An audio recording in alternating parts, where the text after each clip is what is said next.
in this ceremony of initiation.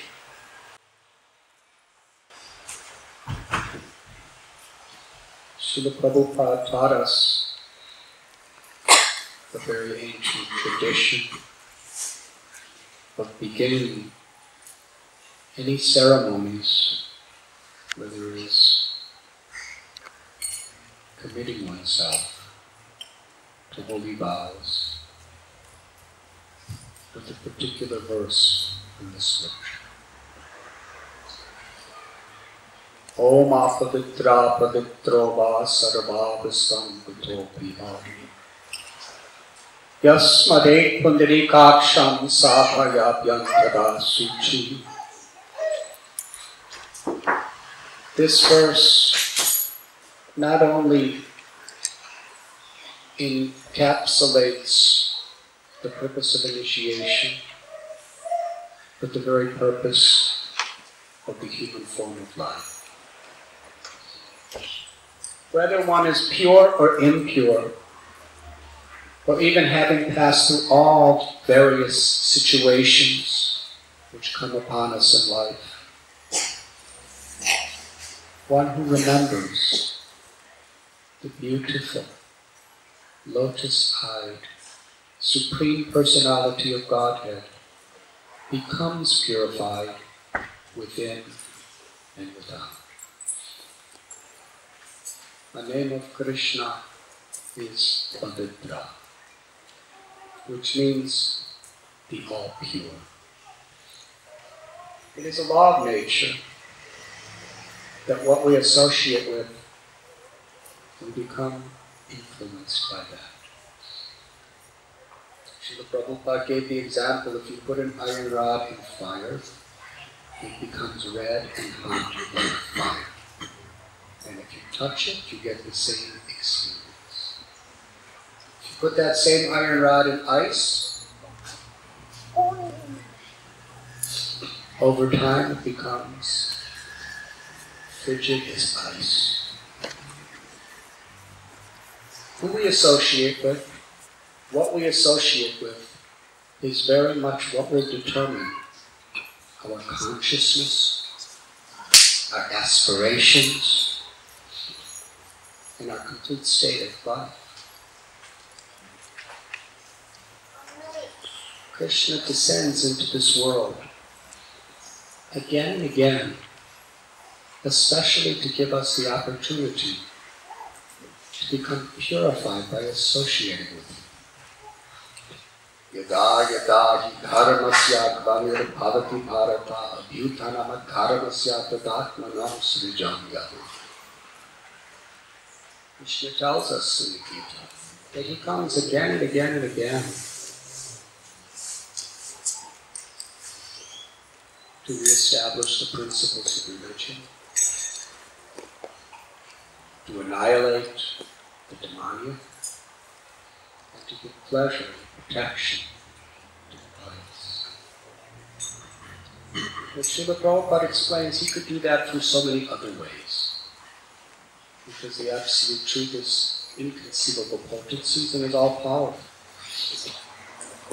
But the Lord personally comes to this world especially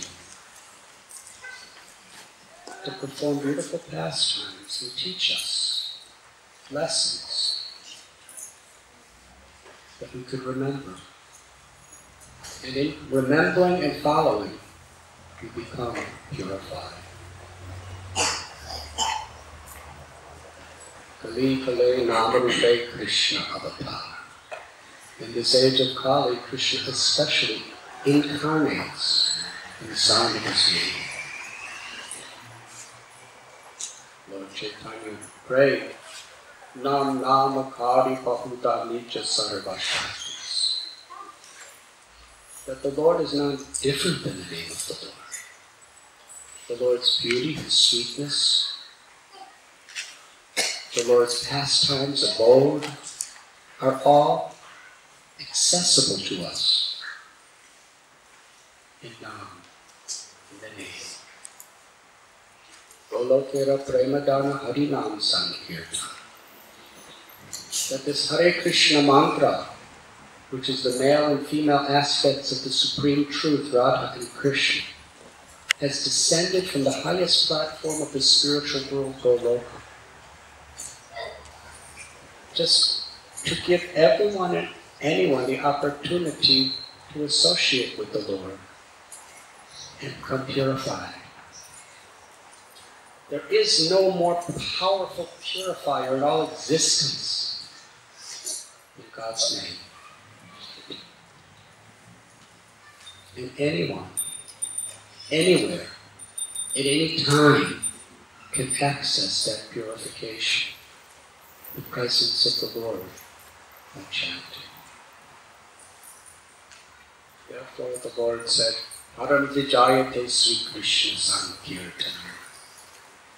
That the Sankirtan, the holy name of the Lord, is the prime benediction for all humanity.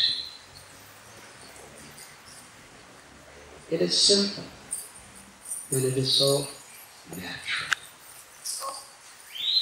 The process of bhakti is the natural awakening of our true self, awakening ourselves from the dream of illusion and ignorance. Lord Chaitanya and his associates, in the mornings, they would go out into the streets, into the fields of Srinagar town. The Bhakti Vinod Thakur tells us how the Lord would call out to everyone and anyone without discrimination, a simple appeal.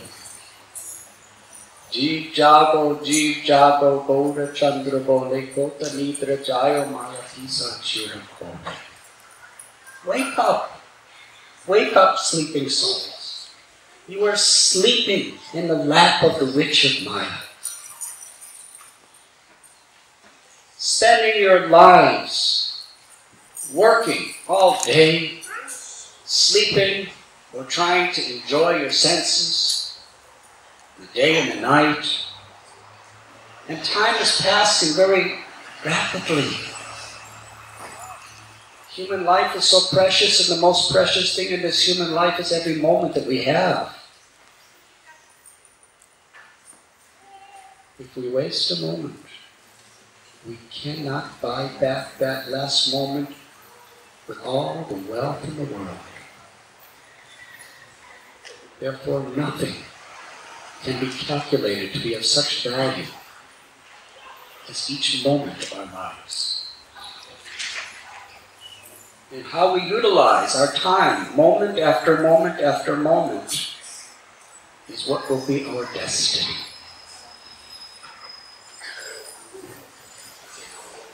Stop wasting your time, as Lord Chaitanya would cry out to the people of Navadvip and to the people of the world. Just wake up. Sing the beautiful names of Mukunda, Murari, Hari, Govinda. Chant this great Maha Mantra. Hare Krishna, Krishna Krishna, Hare Hare, Hare Ram, Ram, Hare Hare. And awaken that treasure of happiness, of love that is within us. Anandam Purivaradanam Pratipadam Buddham Renasvasanam. The Lord taught us that the happiness we are all seeking can be realized, directly experienced when we awaken that internal nature of within us through the chanting of the holy names.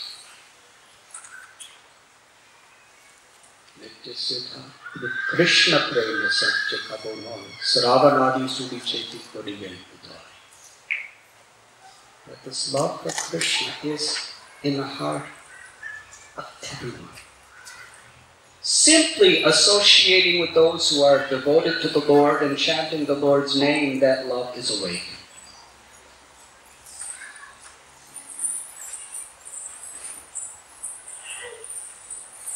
And since the time of Lord Krishna and Sri Chaitanya Mahaprabhu, it has been the mission of the compassion of all his devotees to share this message. Thakur Bhakti Vinod explained that dharmasar, the essence of all dharma, the essence of all occupation, the essence of all religions, is to purify oneself by chanting the names of the Lord, by serving the devotees of the Lord, and by showing compassion to all beings. By somehow or other awakening their Lord. Srila Prabhupada, he used to talk about cultural conquest. Somehow or other connect people with Krishna. Through prasad, through kirtan, through transcendental literature, or even just by appreciating a devotee or anything connected with Krishna. Srila Prabhupada explains that appreciation is the beginning of bhakti within a person's heart. Even if they don't know what they're appreciating. Because Krishna is in the heart of a devotee. And any appreciation for a devotee, Krishna takes it as appreciation of Krishna, of himself.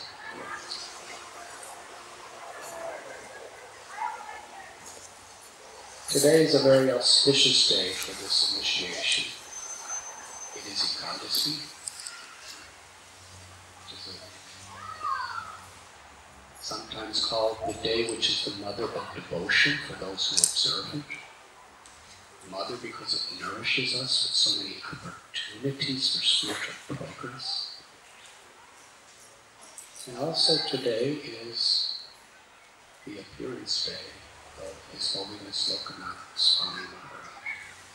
He is the spiritual master of many of the devotees here at the temple, including His Grace Kumari.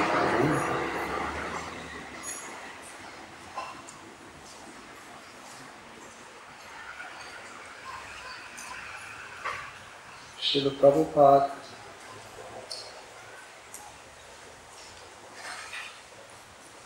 when he was doing his first large-scale program in India at a park called Cross Maidan in Mumbai. First time the Hare Krishna movement ever really did something in a large scale in the country of India. And actually, by far, it was the largest event in the history of our society worldwide. Over 20,000 people came the first night to hear Prabhupada speak.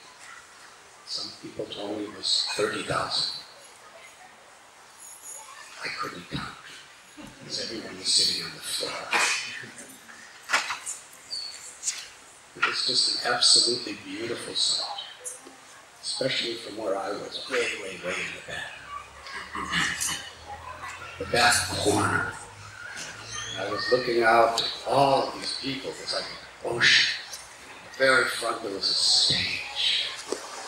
And there was the devotees doing kirtan. They were playing drums, and dancing, and singing. And then Srila Prabhupada entered the stage. He walked like a swan. He was so refulgent. He looked so majestic, yet so humble as one seeing God. And he turned to everyone with folded arms. And with great, I was so far away, I couldn't see the details. I could just see from a distance. He was honoring, respecting, and offering his compassion to everyone in that audience. He sat in his seat. He called over one of his devotees and told him something. And that devotee came all the way down to the audience and walked right up to me and said, Prabhupada wants you to sit near him. So I asked, how does Prabhupada know me? And he did not answer my question. He just grabbed my hand and pulled me. And our dear God brother, Judy, he was there at that time, right? Prabhupada blessed me by allowing me to sit next to you. He blessed me by having you sit next to me. He brought me all the way through the crowds and all the way up to the stage and all the way brought me right before Srila Prabhupada as 30,000 people were watching. I was used to living alone in caves in Himalayas. I was really addicted to seclusion. I didn't like anyone to look at me. I would get nervous even if insects looked at me. I was very shy. Prabhupada told me to sit next to me. He welcomed me. It was loud. There was no talking because of the kirtan. It was welcome. He invited me to sit down. And interestingly, years later, I found out that on that same day, His Holiness Lokanath Swami Maharaj, he was from a small village in Maharashtra. I believe he was going to college in Bombay. On that day, he came to the same program, and at the same time, he first met Srila Prabhupada and the devotees.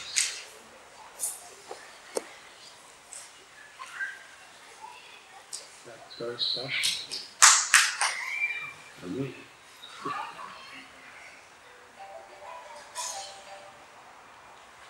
That we were both there at the same time.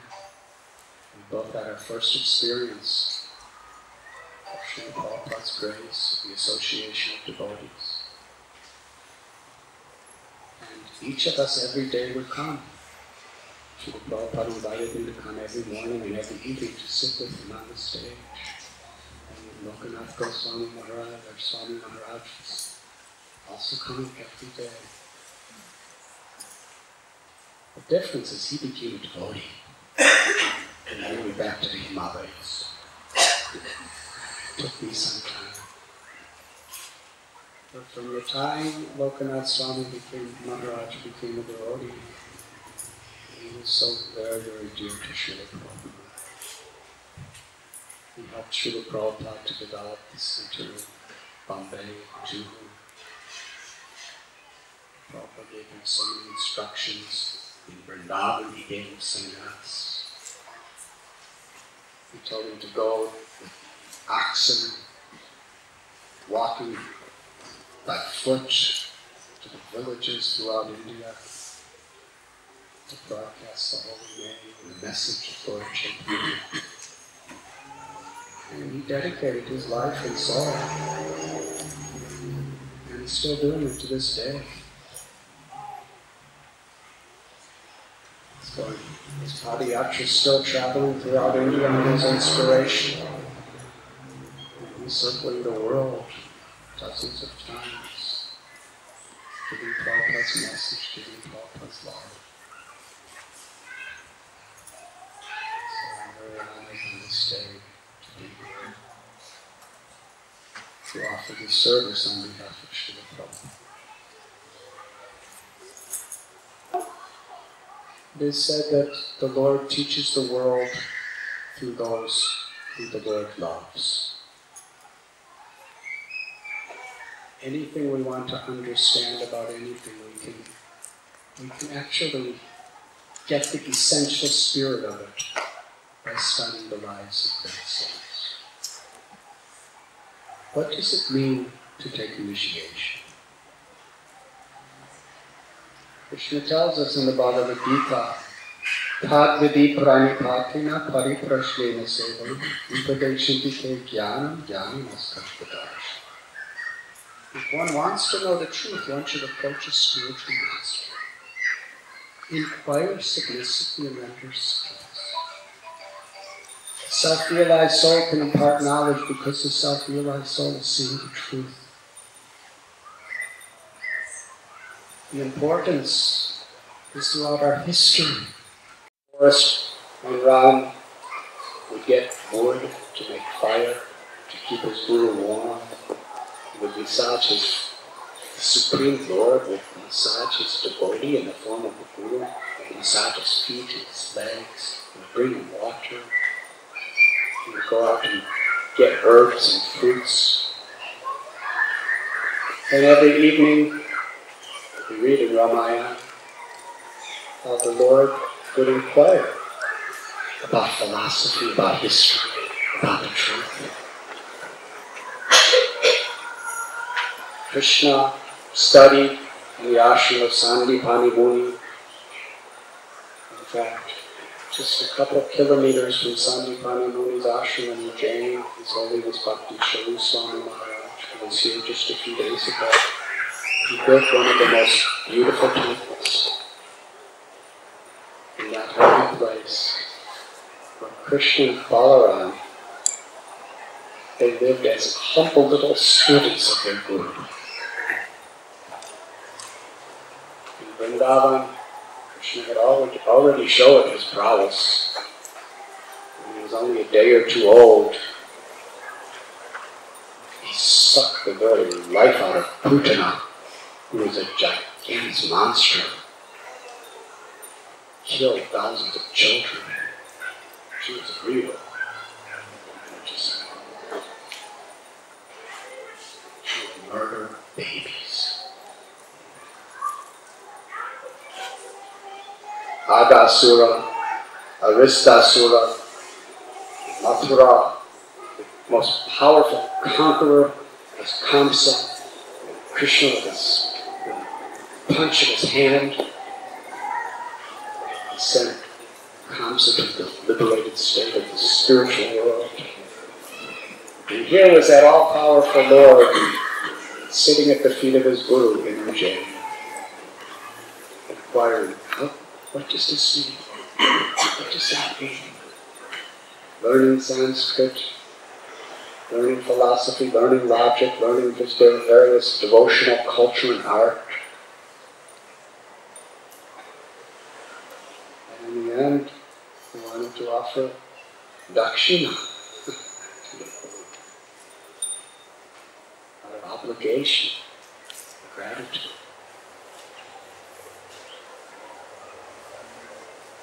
And Sri Chaitanya Mahaprabhu, he was the greatest scholar that the world has ever seen. He defeated the Digvijay Keshava Kashmiri.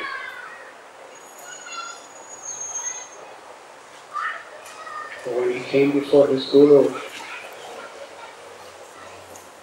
his greatest pleasure was to accept defeat from his spiritual master. He told how I went before my guru and I said, I don't know. My guru told me that don't bother trying to understand Vedanta. You will not understand. Just chant the holy names. My guru thought I was a fool, he said. So he just told me I should just chant the holy names. And his guru told him, take this holy name and spread it throughout the world.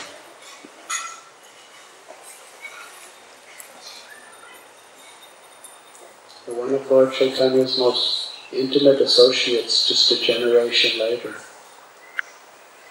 was Narottam Das Thakur. He was a prince, son of a king, great landowner, who had immense wealth.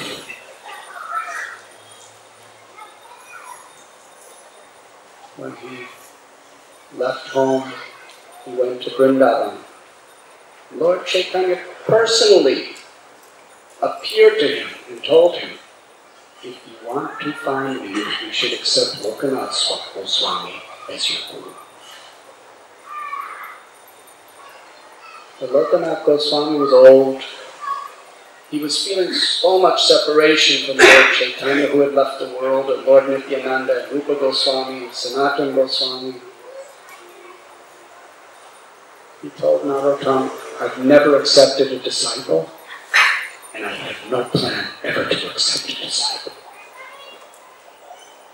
Narottam Das Thakur said, I've accepted you as my guru. He said, it cannot be. So Lokanath Goswami was so devoted. He didn't push it. He just served. But his guru didn't accept any service from him. He didn't like anybody serving him. So what to do? Some people want to force their guru to do something, push their guru, eat this, otherwise I'll be miserable. And the guru eats it, and he's miserable. But the disciple's very happy. But Narottam Das Thakur was not like that. He didn't want to embarrass his guru, he didn't want to intrude on his guru, he just wanted to serve. What service can you do to somebody who doesn't have anything, who doesn't accept any service?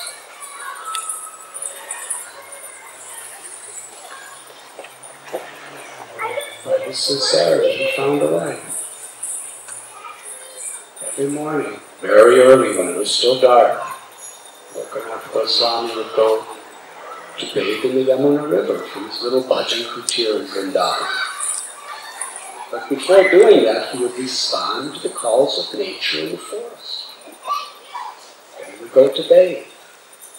And after he was finished, Narottam would go and he would clean that spot with his own hands very carefully, with such gratitude. It's a pretty menial service for a prince. He would clean it with his hands, he would make it really nice, sprinkle water. And Lokanath Goswami, every day when he would come there, he was wondering, how is it everything's so nice here every day? So one day, after he did whatever he did, he decided to hide and see what was going on. And he saw Narottam coming, and the sweeper, sweeping very nicely, making everything pink flowers. He was shocked. He jumped out of the bushes, overwhelmed. Narottam, what are you doing? Why? You are an aristocrat, a prince, a scholar. Why are you cleaning my urine and stool?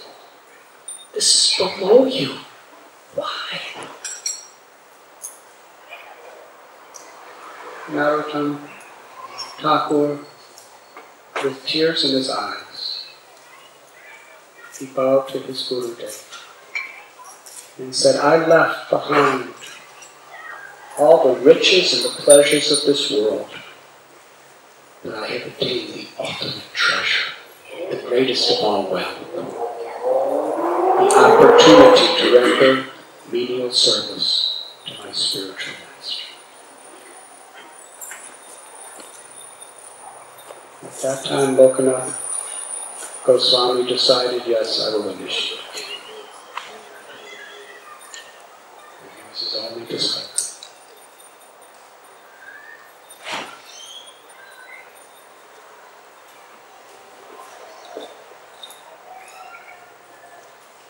The principle of this story is the great treasure of the opportunity to serve Krishna through serving Krishna's beloved devotees.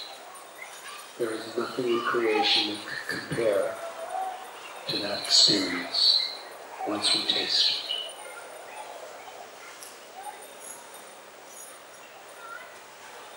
Bhaktisiddhanta Saraswati Thakur,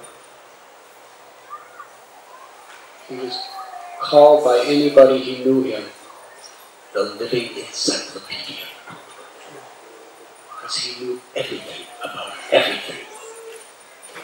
He had such a command of philosophy and knowledge and experience and realization.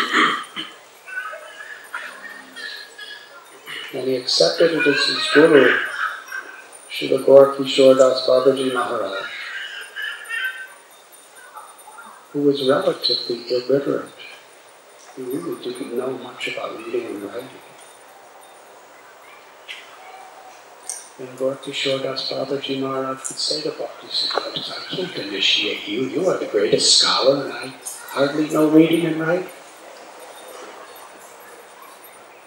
And Srila Bhaktisiddhanta Saraswati Thakur, he prayed, just let me serve you and hear from you. Because you have realized the truth. You have understood the essence. You love Krishna. And Krishna has empowered you.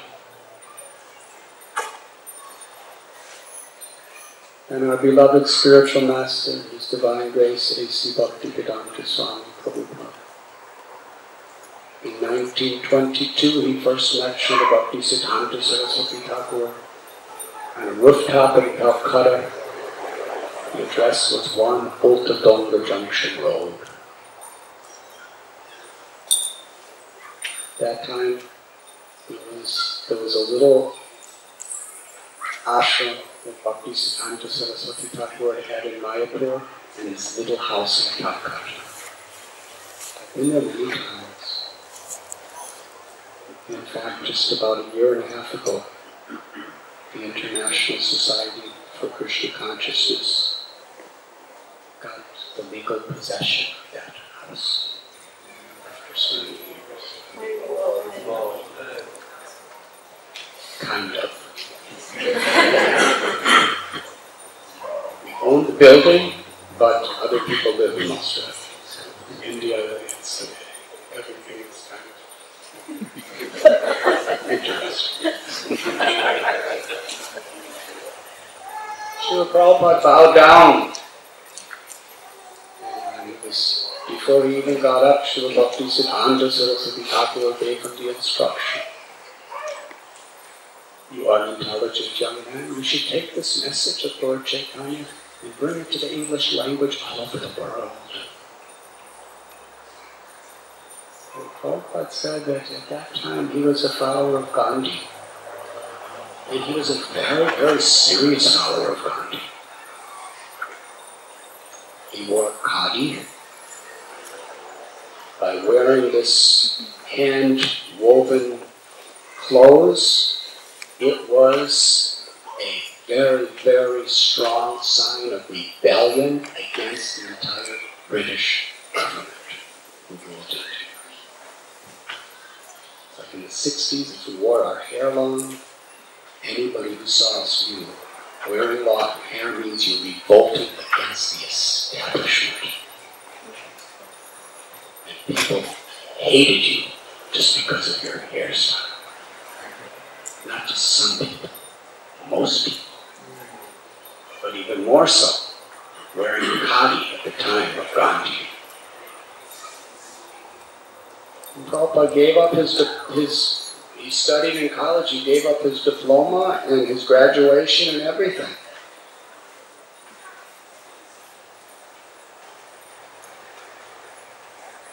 So he asked Bhaktisiddhanta Saraswati, how is it? We are a dependent nation. First we should stand behind Gandhi and get independence, and then people will take our message serious. Srila Bhaktisiddhanta Saraswati Thakur said, no. Who's in charge of what government, who's ruling party? These things are always changing in this world. There's only one eternal truth.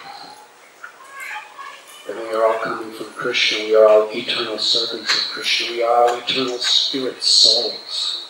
There's only one problem, a lack of understanding the nature of the soul in Krishna. And there's only one solution to the problem, and that is becoming Krishna conscious. And Srila Prabhupada, so many years later, would so happily tell us that I am very happy to tell you that I was defeated by my Lord. And he never forgot that instruction. about 40 years later, when he was 69 years old, he boarded the Javaduta in Calcutta to carry out that instruction, bringing the message of Lord Chaitanya all to the world.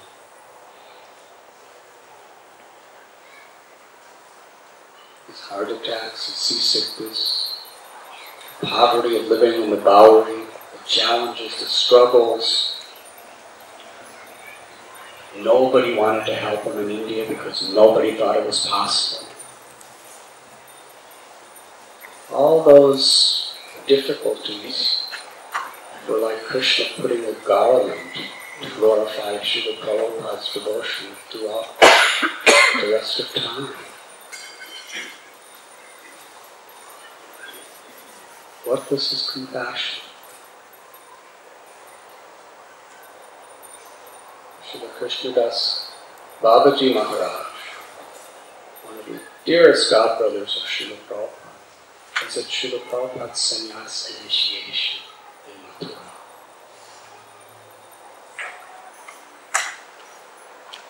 And he said that as the priest was chanting mantras, Krishnadas Babaji Maharaj was chanting Mahamantra Kirtan with his mridanga.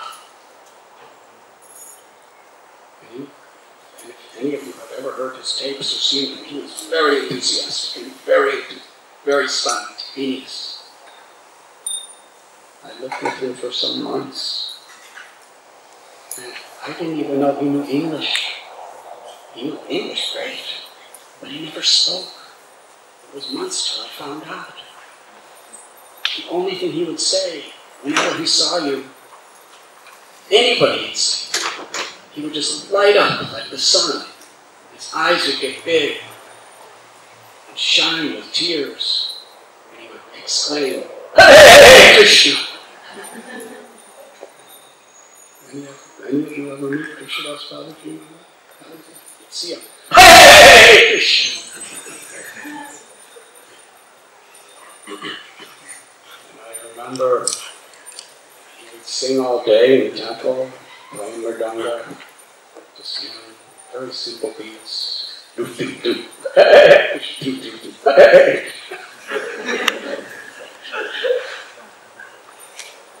When I'd get sick, I'd happen to go by his room at night, and I'd hear any time of the night, "Hey Krishna, Krishna, Krishna, Krishna, hey, Ananda."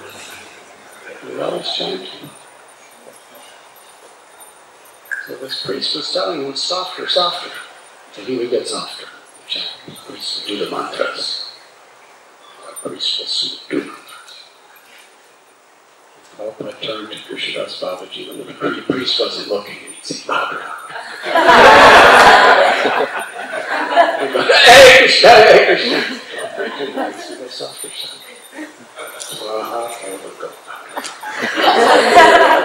And years later, Krishnadas Babaji Maharaj said, "I knew then that he would be the Acharya who would spread the holy names throughout the world because he had complete faith in the holy name of Krishna." What was Prabhupada's faith? In the order of his Guru and in the name of Krishna. He was willing to take a risk. He was willing to endure such incredible, impossible odds and difficulties, because he had complete faith that if these people, just whoever they are, if they just take the name of Krishna, they can become purified, because Krishna's name is all pure.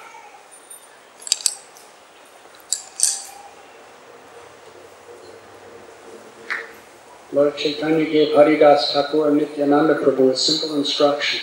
He said, "Go to everyone. Do not discriminate who is fit or unfit. And give them this simple message. Chant the name of Krishna. Worship Krishna. Hear and speak about Krishna. Krishna is your mother. Krishna is your father. Krishna is your true wealth. Krishna is your life and soul. Anyone who takes the name of Krishna is my life and soul." And Haridas Thakur and Nityananda Prabhu, they were going everywhere, anywhere. people would throw stones on them, curse them, accuse them of being robbers and thieves and useless parasites. Jagai and Madha even tried to kill them. And they were happy, just going everywhere. What an instruction. And Srila Prabhupada took that same instruction from Srila Bhakti Siddhanta Saraswati Thakur.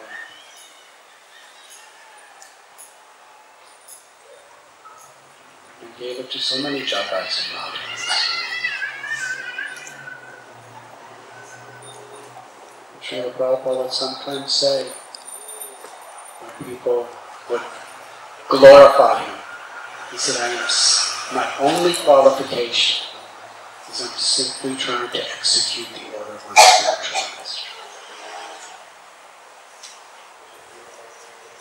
The International Society for Krishna Consciousness is Srila Prabhupada's life's work, his offering to our great parampara. What he risked everything and gave his life and soul for, to create a society of devotees.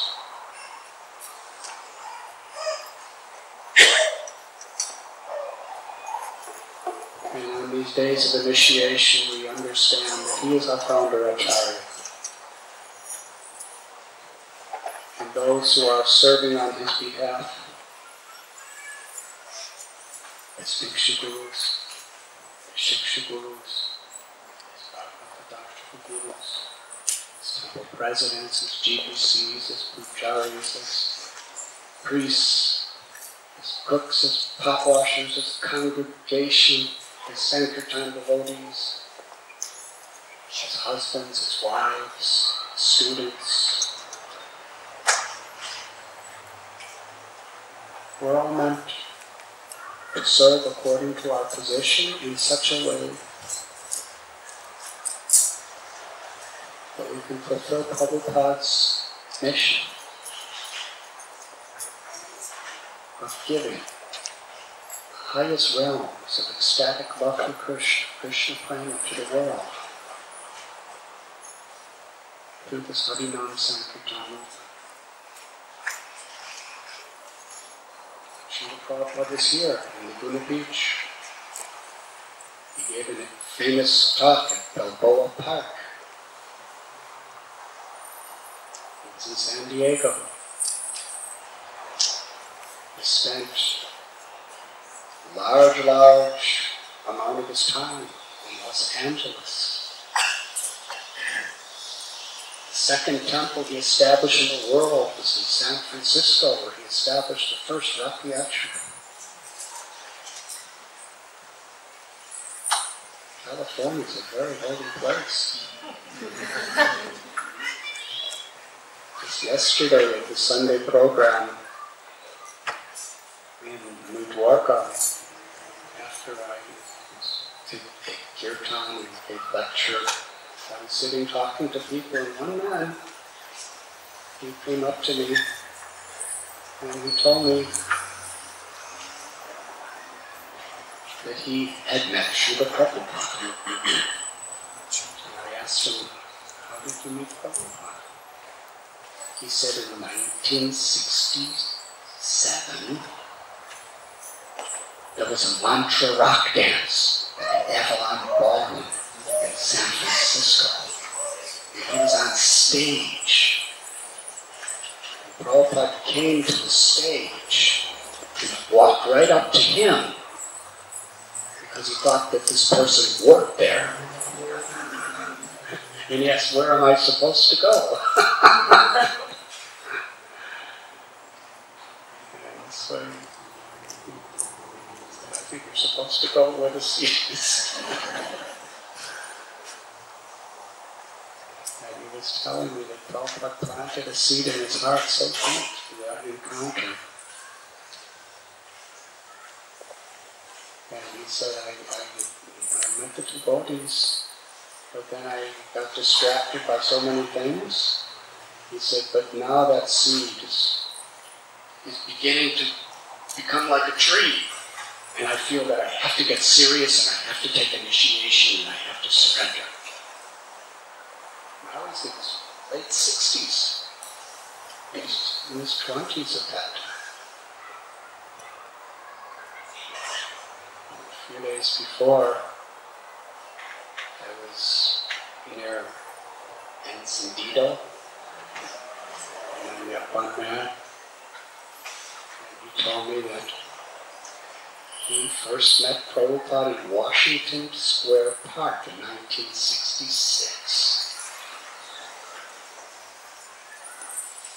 And he said that then he met him again in San Francisco. And he was in the Vietnam War as a soldier. He was studying all kinds of things. And he said he met all these different gurus and all these different spiritual personalities and just around for the last 50 years. He said, but there's one person that is his words that has stuck in my heart, and that was Srila Prabhupada.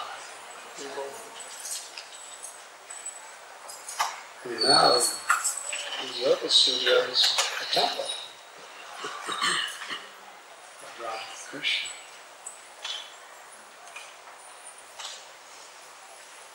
Prabhupada, he planted these seeds in people's hearts. Some of them fructified immediately. Others are still bearing fruit to this day.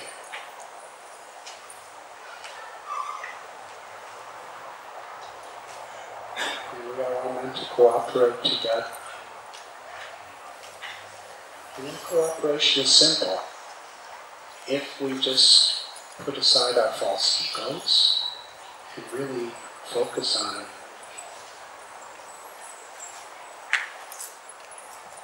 being the servant of the servant of the servant of Srila Prabhupada.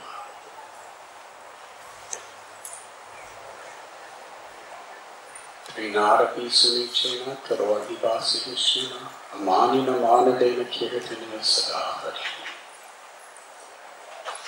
How to chant the names of the Lord so that we can actually access the Lord's full grace.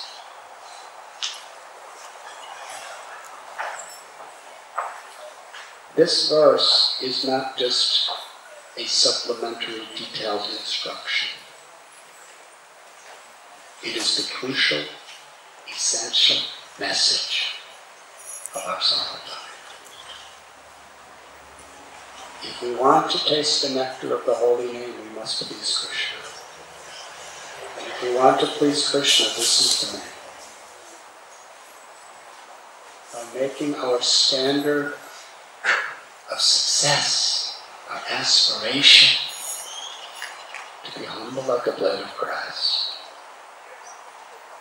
tolerant and forgiving like a tree, eager to offer all respect to others, and expect none in return. In this spirit, we can chant the names of the Lord constantly.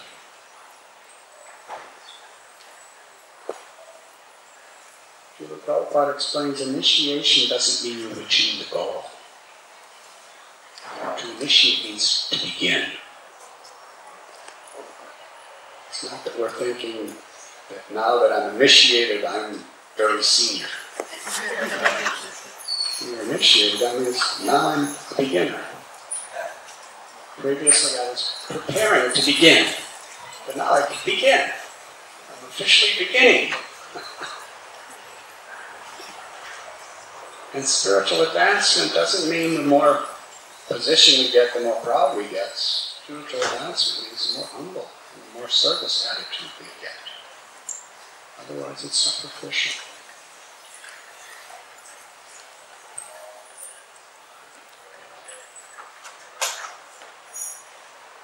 So what we expect from all of you who are getting initiated today is to truly embrace the spirit of being the servant of the servant of the servant.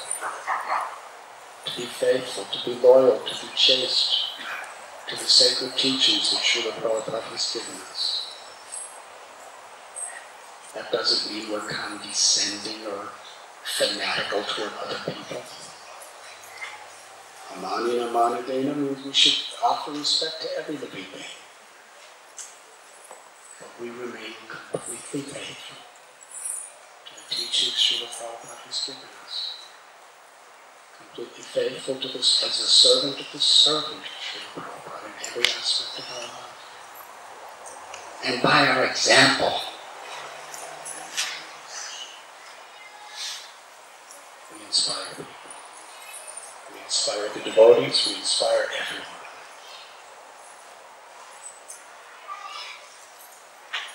That was a statement by St. Francis of Assisi.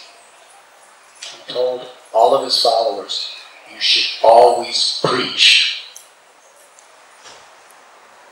And if necessary, you can use words.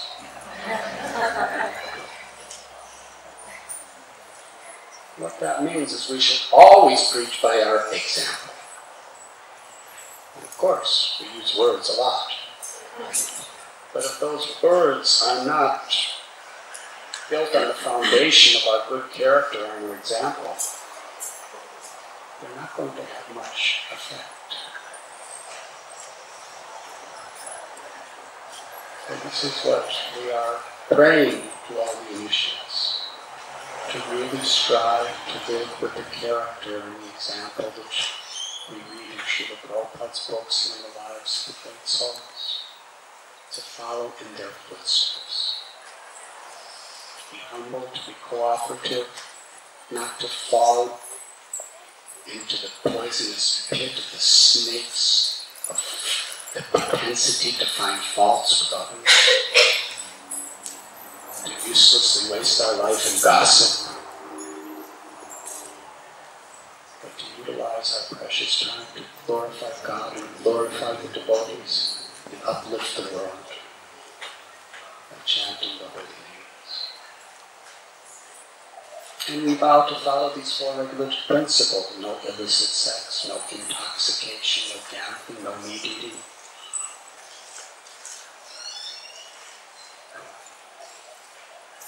Sex, no gambling, no meat eating, and no intoxication.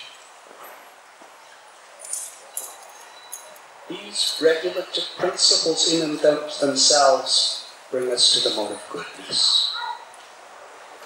Because there are animals that do some of these things. But when we come to the mode of goodness, then when we engage in devotional service, then when we chant the holy names of the Lord, we can have the maximum effect.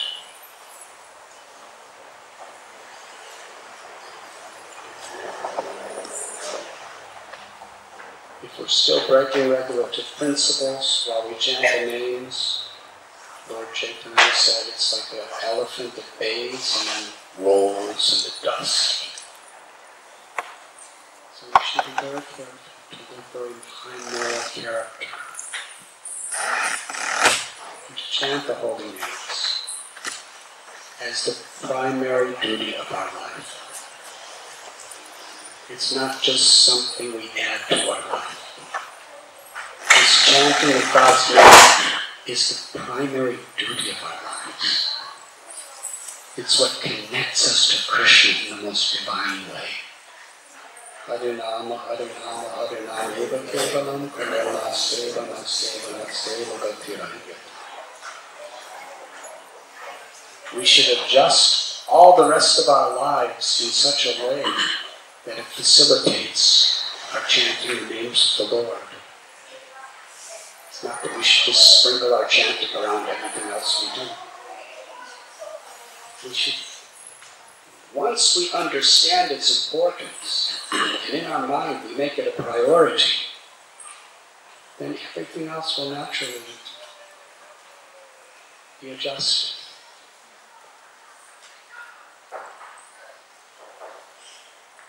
Krishna will help us if we make him a priority.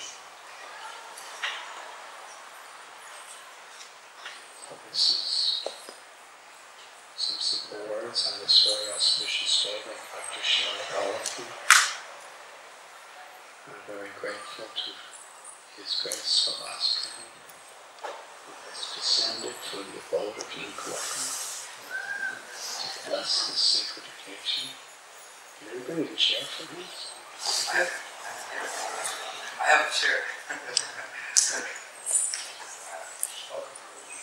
Maj, I should bring him a chair? No, I'm okay with it. I know you're okay, but we all want you to have a chair. You can bring it up here. Yes, Maj. Because I'd like you to speak something.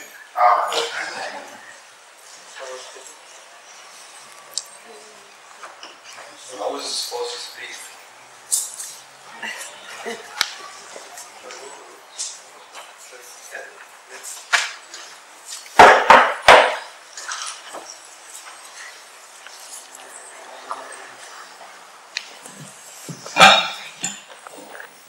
Can we all give a big round of applause?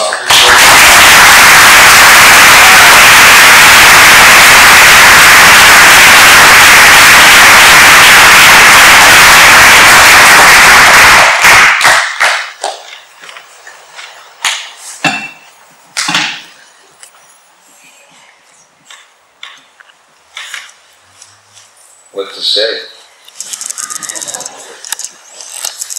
Namo Vishnu Padaya Krishna Disciple Srimati Bhaktivedanta Swami Name. Namaste Saraswati Devi Gaura Vani Pachane. Never say Srimati Pastichati Sitarane. Jai Swami Swarat Maharaj Ki Jai.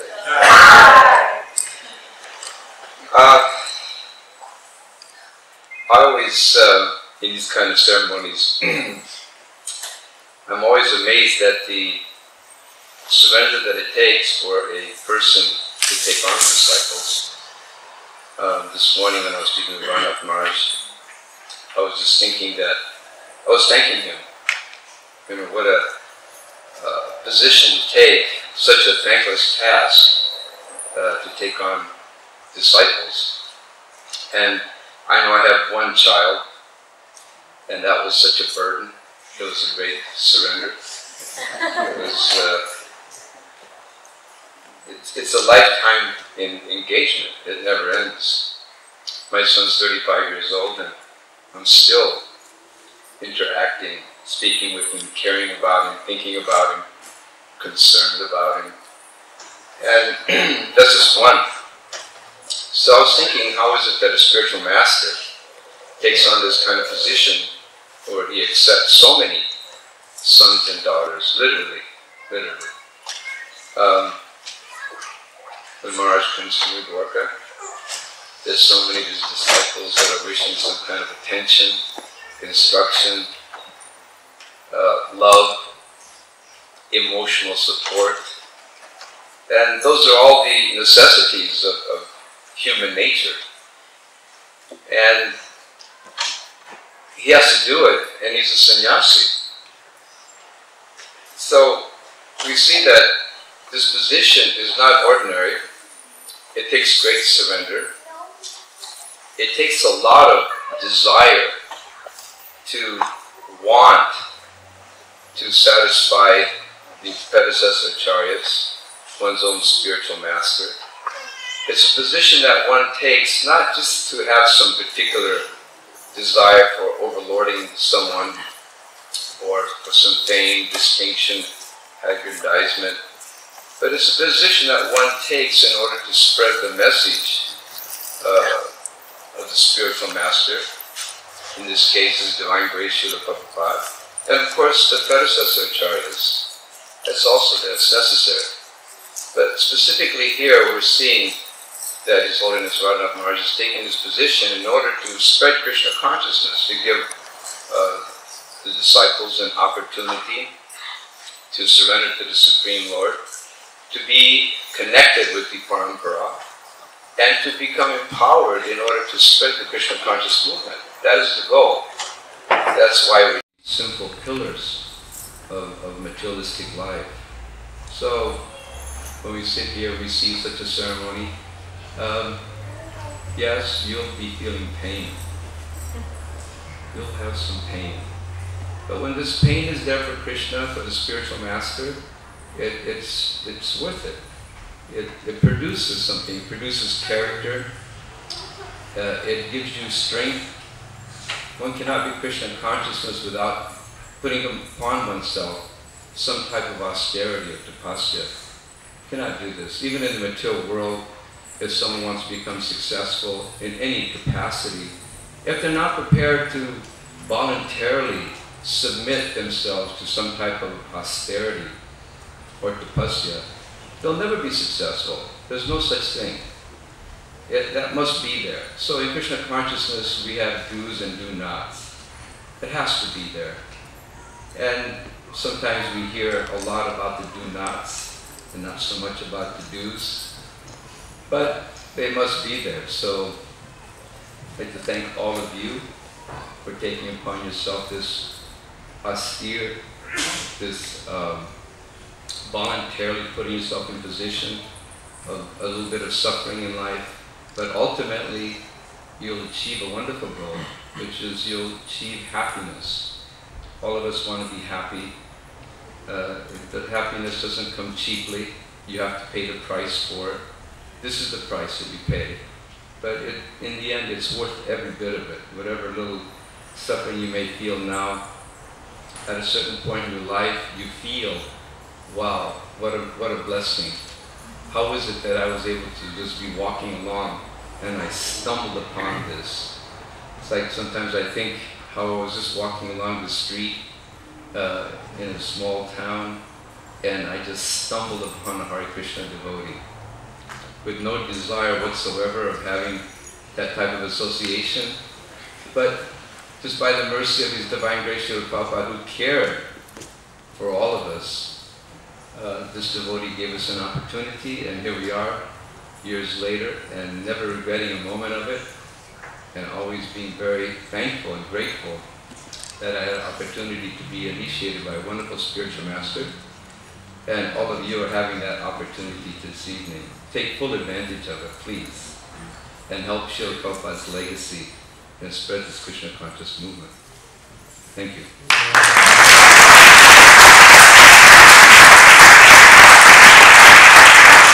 Prabhupada is light years more advanced than they are, and that he's the backbone of the Hare Krishna movement.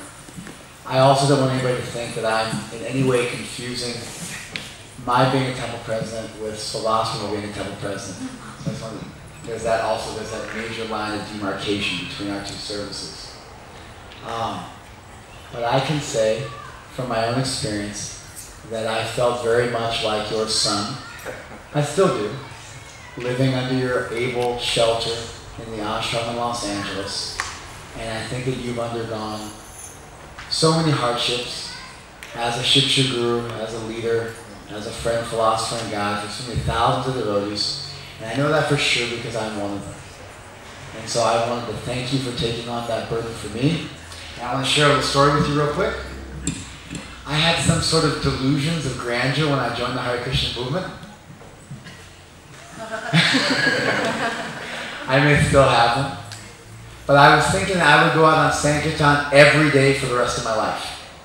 And so I was thinking I would go out on book distribution every day, 7 days a week. And as the weeks turned into months of me going out on books, I started to get unenlivened. And you knew that because you could see my scores every day on Sankirtan going down. And I was feeling too much pressure and too much stress and too burdened. And I was actually quite depressed. I was thinking, I'll just keep going on, I'll push through, it's going to be okay, I gotta fake it till I make it, I gotta keep pushing on. Anyway, one day Slavasva came and knocked on my door in the Brahmachari ashram, took me outside and sat me down and told me I needed to take a day or two off every week. It would be okay, that would please Krishna and Srila Prabhupada, they would increase my service, and it would give me longevity. And so I still remember that to this day. I'm so grateful. That's just one of many good experiences I had under your shelter, and I'm so grateful that you came today to preside over the ceremony as well. Thank you very much.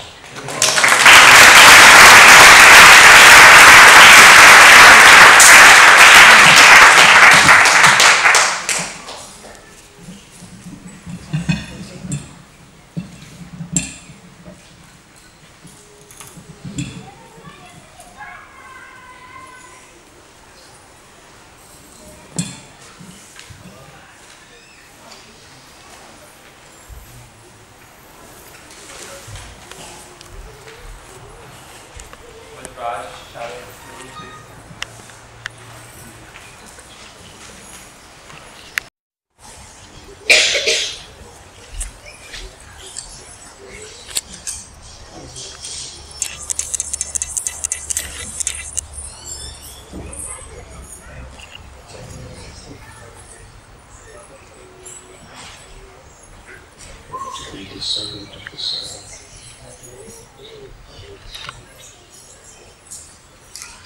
Thank you very much.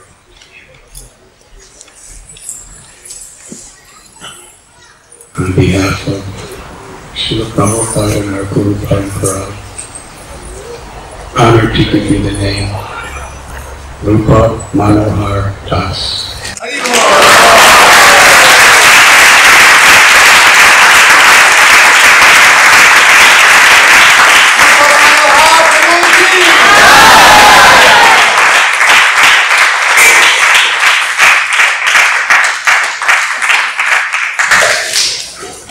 Maj calls you up, you go up and you take your beads, and then after that you offer your obeisances.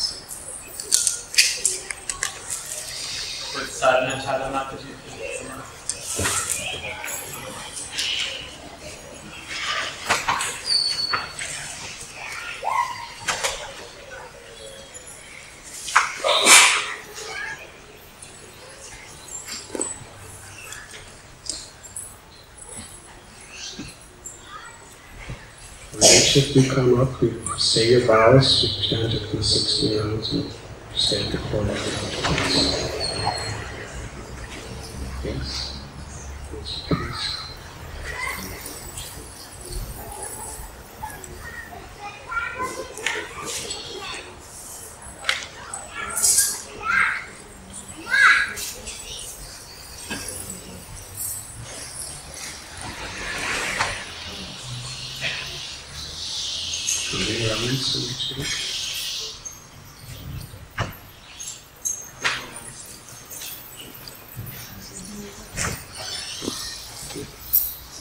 Thank you very much.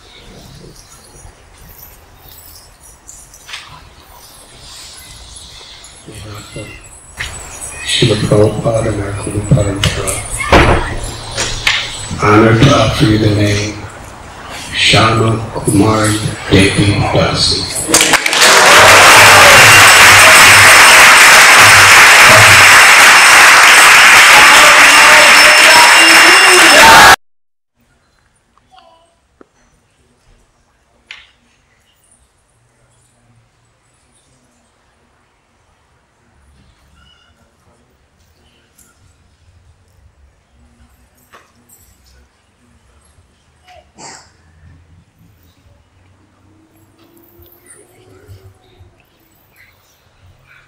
On behalf of Srila Prabhupada and our disciple succession, happy to give you the name Naamavatar Das.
Srila Prabhupada and our Parampara, very grateful to give you the name Janava Eshwari Devi Das.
Srila Prabhupada and our Parampara. Very happy to offer you the name Sundari Gopika Devi.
Srila Prabhupada and Parampara, I am most honored to offer you the name Shyama Eshwari Devi Dasi.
Ananda, Gopika, Devi.